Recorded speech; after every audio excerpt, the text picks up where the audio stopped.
Welcome guys, and today I'm going to show you how you can change input on your AOC monitor. So what you'll need to do is basically use these buttons right here, as you can see. So the first one is the turn on, turn off monitor menu, arrows to navigate through the menu, and exit button.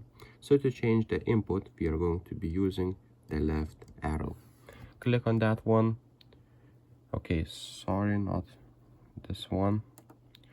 But we are going to be using not an arrow but this exit button. So click on the exit button and then you will be able to change the input right here. So basically click on the exit button, select which one do you want to change to. So let's say I want to use HDMI 1, then press on the menu button, and as you can see we are now in HDMI 1.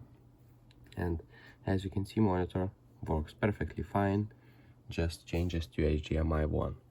And after some time, if HDMI 1 is not active, it will eventually come back to active port. So for my, it is display port, so it comes back to display port. So if this video was helpful, please make sure to subscribe to Guide to Everything, comment down below for the algorithm, and see you in the next one.